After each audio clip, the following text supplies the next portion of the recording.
Bonjour à tous et bienvenue sur boursicoté.com pour cette nouvelle analyse technique Forex, matières premières et crypto-monnaies avec une paire de devises euro-dollar qui se stabilise toujours au-dessus de cette zone des 1.05. Il semblerait toutefois qu'on ait du mal à franchir les zones de moyenne mobile, notamment la moyenne mobile 20 exponentielle.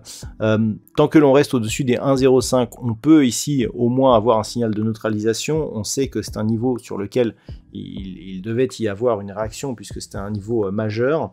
Le fait que l'on ne parvienne pas ici à franchir cette zone, ni même la zone ici des 1,0630, nous montre que on a toujours une pression qui s'exerce sur cette paire de devises.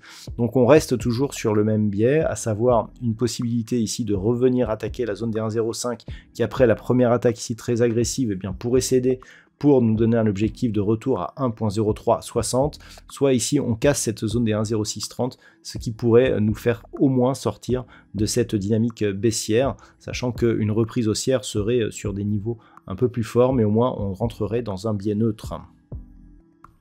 Sur la paire de devises livre sterling contre dollar américain, on est là aussi entre deux zones techniques, celle des 1.2130 ici et cette zone des 1.2320. On est sur une configuration qui là aussi se neutralise. On a eu ici un point bas qui n'est pas venu attaquer la zone majeure des 1.20.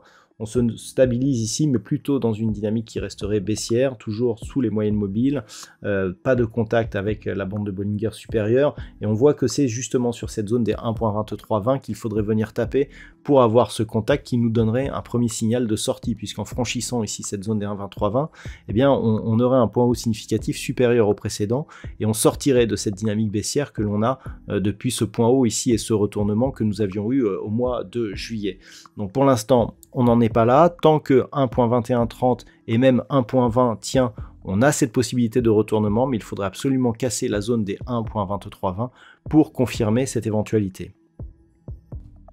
Sur le métal jaune, par contre, ça commence à bouger suite à l'incapacité des cours de l'or à franchir à la baisse ici cette zone des 1807 $ l'once, qui, on l'avait dit, était une zone majeure sur l'évolution du métal jaune, qui avait été ici support majeur et qui avait été résistance auparavant.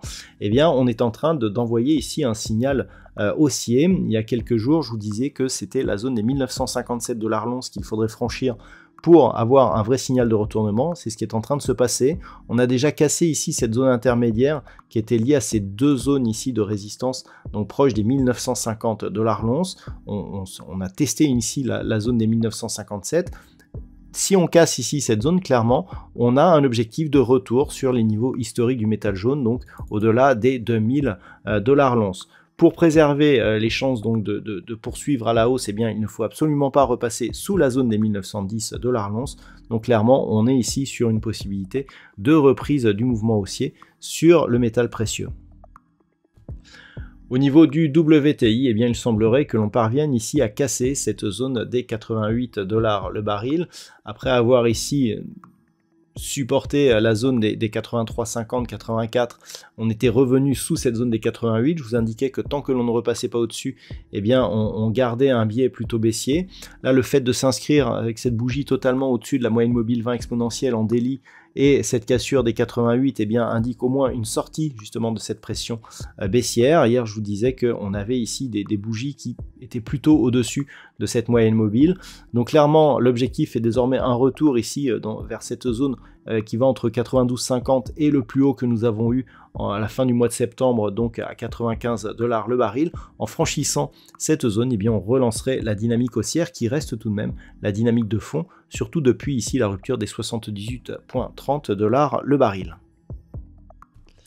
Et puis enfin, sur le Bitcoin, suite à l'attaque que nous avons eue en début de semaine de cette zone des 28 700 $ pour un Bitcoin, on reste sous cette zone, on est venu l'attaquer mais sans parvenir à la franchir durablement.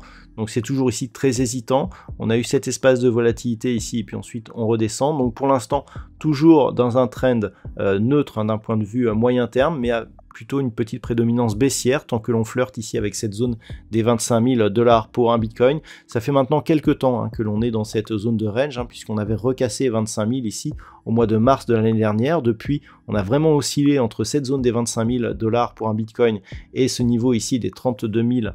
On était même un peu inférieur, c'est 31 000, voilà, 31 800 $ pour un Bitcoin. La zone ici des 28 700 qui agit tantôt comme support ici, comme sur cette phase, tantôt sur résistance, eh bien, on peut la considérer comme la zone médiane de ce range. On est au niveau de cette zone médiane actuellement, donc le fait de repasser au-dessus nous donnerait un petit peu peu plus d'optimisme sur l'évolution de cette crypto-monnaie. Pour l'instant, donc ça reste neutre, mais avec un petit biais baissier tant que l'on est ici sous cette zone des 28 700 $ pour un Bitcoin. Voilà donc ce que l'on peut dire sur l'analyse technique de ces principaux actifs de marché. Je vous souhaite de passer une très bonne soirée. On se retrouve dès demain pour d'autres analyses techniques, toujours sur le site boursicoté.com.